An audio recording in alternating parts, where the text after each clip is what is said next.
अस्माकं तु विशिष्टाये तानि भूता द्विजोत्तमा नायका मम सैन्यस्य ಸಂಜ್ಞಾರ್ಥಾಂ ತಾನ್ ಬ್ರವೀಮಿತೆ. ಬ್ರಾಹ್ಮಣೋತ್ತಮರೇ, ನಿಮಗೆ ತಿಳಿಸಲೆಂದು ನನ್ನ ಸೈನ್ಯವನ್ನು ನಡೆಸಬಲ್ಲ ವಿಶೇಷ ಅರ್ಹತೆ ಇರುವ ನಾಯಕರ ವಿಷಯವನ್ನು ಹೇಳಬಯಸುತ್ತೇನೆ. ಬ್ರಾಹ್ಮಣೋತ್ತಮರೇ, ಈ ಶ್ಲೋಕದಲ್ಲಿ ದುರ್ಯೋಧನನು ತನ್ನ ಸೇನೆಯ ಬಲವನ್ನು ಗುರು ದ್ರೋಣಾಚಾರ್ಯರ ಮುಂದೆ ಪ್ರಸ್ತಾಪಿಸುತ್ತಾನೆ. ಅವನು ಹೇಳುತ್ತಾನೆ, ಪಾಂಡವರ ಕಡೆಯ ಎಲ್ಲ ಶೂರರನ್ನು ಹೆಸರಿಸಿ, ಆದರೆ ನಮ್ಮ ಅಸ್ಮಾಕಂ ಸೇನೆಯಲ್ಲಿಯೂ ಶ್ರೇಷ್ಠರು ಇದ್ದಾರೆ ಎಂದು ದುರ್ಯೋಧನ ಅನ್ನುತ್ತಾನೆ. ಇಲ್ಲಿ ಅಸ್ಮಾಕಂ ಎಂದರೆ ನಮ್ಮ ಕಡೆ, ಕೌರವರ ಸೇನೆ. ದುರ್ಯೋಧನನು ತನ್ನ ಗುರು ದ್ರೋಣಾಚಾರ್ಯರನ್ನು ದ್ವಿಜೋತ್ತಮ ಎಂದು ಗೌರವದಿಂದ ಉದ್ದೇಶಿಸುತ್ತಾನೆ. ಇದು ವಿನಮ್ರತೆಗಿಂತಲೂ ತಂತ್ರಬುದ್ಧಿಯ ಮಾತು.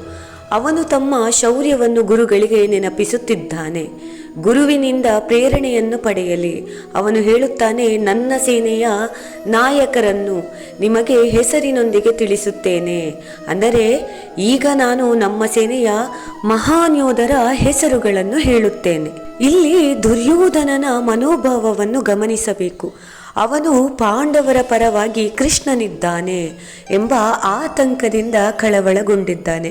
ಆದರೂ ಆತ ತನ್ನ ಸೇನೆಯ ಬಲವನ್ನು ಎತ್ತಿ ಹಿಡಿಯುವ ಮೂಲಕ ಆತ್ಮವಿಶ್ವಾಸ ತೋರಿಸಲು ಯತ್ನಿಸುತ್ತಿದ್ದಾನೆ. ಇದು ದುರ್ಯೋಧನನ ಅಹಂಕಾರ ಮತ್ತು ಆತಂಕ ಎರಡರ ಮಿಶ್ರಣ. ಈ ಶ್ಲೋಕ ಒಂದು ಆಧ್ಯಾತ್ಮಿಕ ಪಾಠ. ಅಸ್ಮಾಕಂ ಎಂದರೆ ನಮ್ಮ. ನಾವು ಯಾವಾಗಲೂ ನಮ್ಮ ಬಲವನ್ನು ಹೊರಗಿನ ಆಧಾರದ ಮೇಲೆ ಅಳೆಯುತ್ತೇವೆ. ಆದರೆ ಧರ್ಮ ಮತ್ತು ನೈತಿಕತೆಯ ಬಲವೇ ನಿಜವಾದ ಬಲ. ದುರ್ಯೋಧನನ ಸೇನೆ ಬಲಶಾಲಿಯಾಗಿದ್ದರೂ ಧರ್ಮ ಬಲ ಪಾಂಡವರ ಪಕ್ಕದಲ್ಲಿತ್ತು.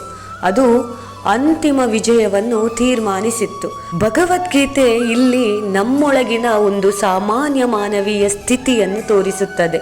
ನಾವು ಜೀವನದಲ್ಲೂ ಅನೇಕ ಬಾರಿ ದುರ್ಯೋಧನನಂತೆ ನಡೆಯುತ್ತೇವೆ.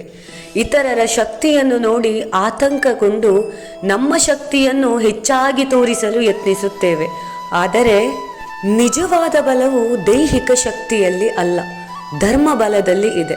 ಪಾಂಡವರ ಸೇನೆ ಸಂಖ್ಯೆಯಲ್ಲಿ ಕಡಿಮೆ ಇದ್ದರೂ ಅವರ ಬಳಿ ಸತ್ಯ, ಧರ್ಮ ಮತ್ತು ಕೃಷ್ಣನ ಆಶೀರ್ವಾದ ಇತ್ತು. ಅದೇ ಅವರಿಗೆ ವಿಜಯ ತಂದುಕೊಟ್ಟಿತ್ತು. ಆದ್ದರಿಂದ ಈ ಶ್ಲೋಕವು ನಮಗೆ ಒಂದು ಆಳವಾದ ಸಂದೇಶ ನೀಡುತ್ತದೆ. ನಮ್ಮ ಬಲವನ್ನು ಅಹಂಕಾರದ ಆಧಾರದ ಮೇಲೆ ಅಳೆಯಬೇಡಿ. ಅಸ್ಮಾಕಂ ಎಂದರೆ ನಮ್ಮದು ಎಂಬ ಭಾವದಿಂದ ಹೊರಬಂದು ಧರ್ಮಮೇಕಂ ಶರಣಂ ವ್ರಜ ಎಂಬ ನಿಷ್ಠೆಯಿಂದ ಬದುಕಬೇಕು. ಬಾಹ್ಯ ಶಕ್ತಿ ಕ್ಷಣಿಕ, ಆದರೆ ಧರ್ಮಬಲ ಶಾಶ್ವತ. ಈ ಅರಿವೇ ಗೀತೆಯ ನಿಜವಾದ ಸಾರ ಮತ್ತು ಜೀವನದ ಗೆಲುವಿನ ಗುಟ್ಟು. ಹರೇ ಕೃಷ್ಣ.